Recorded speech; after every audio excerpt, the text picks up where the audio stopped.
All right, folks, it's the WC here with a SummerSlam 2025 review of CM Punk versus Gunther. We're going to cut through all of the crap, okay? We're going to cut through all of the crap. We have to. I'm going to ask y'all quickly in this video to drop a like, drop a comment. Nobody does this better than me, okay? So, this is mid-match. Gunther's just, taunting. He's been whooping Punk's ass all match. I mean, clearly he's in his prime, right? Then Punk, as the veteran that he is, clips up Gunther, and then he falls onto the table and onto the floor. Fast forward a little bit later, Gunther's busted open. I don't know if he bladed or not. I would probably guess that he bladed. He takes one GTS, and then he takes a second one, but this is still the first one. And then this is the second one, and then Punk becomes the World Heavyweight Champion. Like, wowee, I would have never thought that the WWE would have went in this direction. Gunther is a transitional champion, by the way. I'm going to probably say that multiple times in this video so people can understand. Here's Punk after the match about to cry.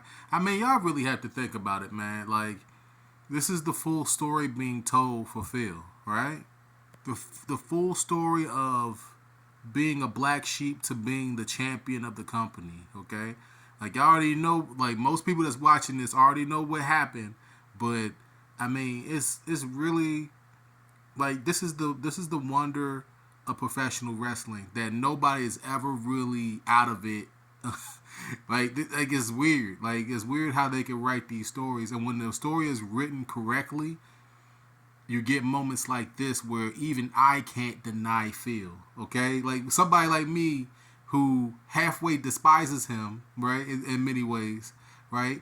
It's like a love-hate relationship, but I love to see the story. I love to see his story being told. And for a few minutes, probably about possibly 5, they told the complete story and they finished the chapter that, I mean, I can't even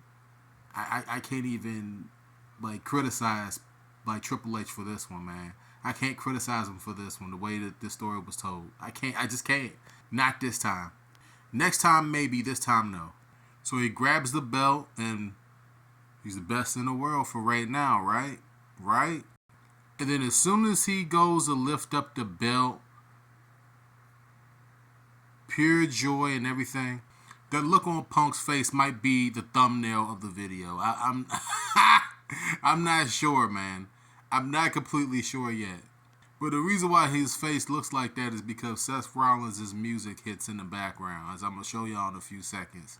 Rollins comes out there with the Oracle, Paul Heyman. When did Paul Heyman become the Oracle? Like, it's not about Paul Heyman. I'm just trying to figure, like, when did he get that damn nickname? Anyway, he comes out there with a bedazzled Prince jacket. I mean, it looked like something that Prince would wear himself if he was still living. R.I.P.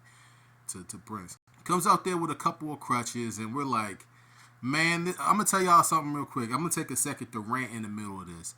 This is the reason why WWE Unreal is, like, it's something that, like, I think needed to happen, but when you have storylines like this, and I did a video on that Saturday Night's Main Event a few weeks back, and I questioned if Rollins was actually hurt, and if this was like a bad example of kayfabe.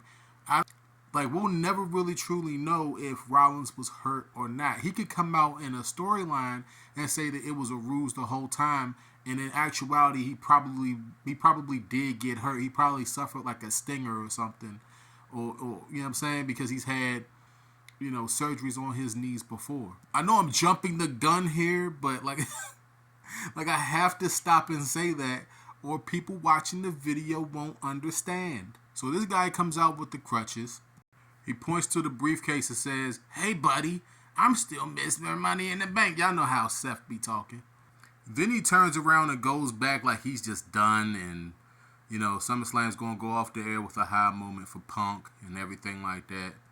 Then he just suddenly stops, like right there in the middle of the stage, throws the damn crutches down, takes the knee brace off, takes the jacket off, grabs the briefcase, and runs down to the ring. Punk looked completely gassed, man. I mean, he looked so gassed. Rollins proceeds to beat the hell out of him, whoops his ass with the briefcase. I mean, legit, like he was getting his ass whipped with that briefcase.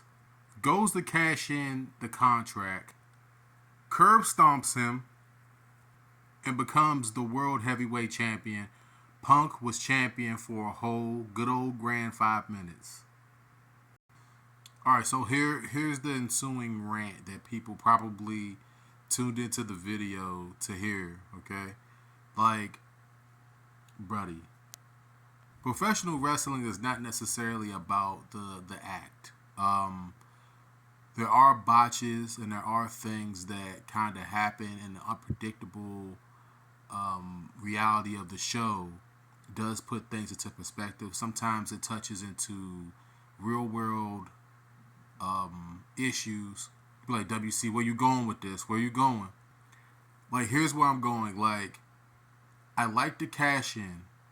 I even like the fact that they gave Punk 5 minutes with the championship, right? What I don't like is the fact that Gunther is a transitional champion.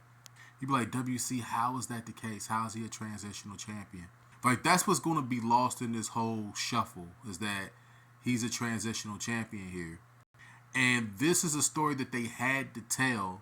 It's just that they probably could have told it at Saturday night's main event, but they felt as though that SummerSlam was a bigger opportunity for them to tell this story. Now, I'm not doubting if Rollins was hurt or not, but because of the layers within storylines, the storyline layers, you have to question it.